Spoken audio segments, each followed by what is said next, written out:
जब नीतीश तेजस्वी की सरकार ने नौकरियों की भरमार कर दी, आरक्षण का दायरा बढ़ा दिया, जाति जनगणना का ऐतिहासिक कार्य करा दिया, नियोजित शिक्षकों को राज्यकर्मी का दर्जा दे दिया, अभी देखिए किस तरह से और नियुक्तियां हो रही है, ये चर्चा नहीं हो रही है। तो चर्चा हो रही है कि कौन उधर जा रहा, कौन इधर जा रहा। हम तो बार बार कह रहे हैं कि खेला खरमास के बाद बिहार में होगा, लेकिन वो खेला होगा बीजेपी के अंदर, बीजेपी में भगदड़ मचेगा। अभी बीजेपी वाले ये जो बिहार का माहौल खराब करना चाह रहे हैं, ये सब मुगालते में है, उनको कुछ भी हासिल नहीं होना है। इसका नुकसान भरपाई नहीं कर पाएगी बीजेपी जब ऐसा खेला खरमास के बाद करेंगे। कई नेता जो है एनडीए के, वो कह रहे हैं कि हम नीतीश जी के लिए पैरवी करेंगे कि नीतीश जी वापस से एनडीए में आ जाए, केंद्र सरकार जो है उनको वापस से एनडीए में। सबको लग रहा है, जो नेता पैरवी कर रहे हैं उसको लग रहा है कि उनकी नैया डूब रही है। तो डूबती नैया पर, एनडीए के नैया पर, बीजेपी के नैया पर कोई सवार होना नहीं चाहता। तो अब नीतीश जी के आश्रय पर है। तो ये तो स्पष्ट हो गया कि एनडीए में जितने लोग हैं उनको ये आशंका है, भय है कि उनका राजनीतिक भविष्य खराब हो जाएगा, 2024 में बीजेपी की विदाई हो जाएगी। इसलिए वो आश्रय में है, लगे हुए हैं।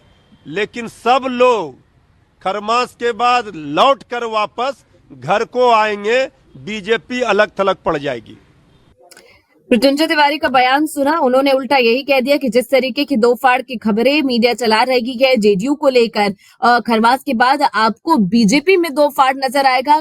जो खलबली है वो बीजेपी में मचती हुई नजर आएगी, और जिस तरीके से बीजेपी तमाम झूठ को लेकर क्लेम कर रही है, वो झूठ जो है वो जनता के सामने आ जाएगा। तो फिलहाल जेडीयू के और आरजेडी के नेताओं का लगातार यही बयान आ रहा है कि जिस तरीके की ललन सिंह को लेकर खबरें चल रही है वो पूरी तरीके से फेक है और ये सिर्फ अफवाह है। और वो तस्वीरें भी आप देखेंगे जब कार्यकारिणी की बैठक होगी, वो तस्वीर हम आपको दिखा रहे हैं। जब नीतीश कुमार यहाँ दिल्ली पहुंचे हुए हैं, ललन सिंह भी दिल्ली में ही मौजूद है, और आज एक बैठक होगी और उसके बाद कल अहम बैठक होनी है, जिसको लेकर कई तरह की चर्चाएं जो वो तेज हो चुकी। हमने आपको बताया कि किस तरीके के बयान गिरिराज सिंह की तरफ से आए। उन्होंने कहा कि सीधे तौर पर यहाँ पर उन्होंने नीतीश कुमार पर निशाना साधा और कहा कि लालू को चिढ़ाने के लिए वो कई सारे बयान जो है वो लगातार देते।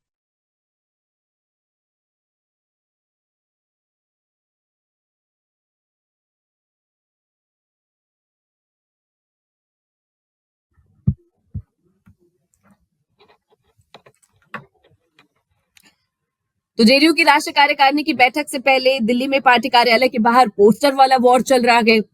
वहीं अलग जो बीजेपी के नेता है वो लगातार ये कह रहे कि हमने तो पहले ही कहा था कि जेडीयू के बीच में जल्द दो फाड़ हो जाएगा, और वो जो भविष्यवाणी हमने की थी वो सच होती नजर आ रही है। हालांकि दूसरी तरफ नीतीश कुमार का साफ तौर पर कहना है कि इस तरीके की जो खबरें हैं वो सिर्फ यहाँ पर एजेंडा जो है वो अपना सत्य करने के लिए फैलाई जा रही है, और राष्ट्रीय कार्यकारिणी की जो बैठक है उसमें भाग लेने के लिए नीतीश कुमार पहुंच चुके हैं, और जो कल बैठक होगी उसके फैसले जो भी लिए जाएंगे नीतीश कुमार की तरफ से, उसमें बिहार में जो बदलाव होने हैं, नीतीश की पूरे सरकार में और तमाम चीजों में जो बदलाव होने, उसको लेकर इंडिया अलायंस की भी नजरें इस कार्यकारिणी की बैठक पर टिकी हुई है कि किस तरीके की यहाँ पर तमाम चीजें जो है वो बदलेंगी।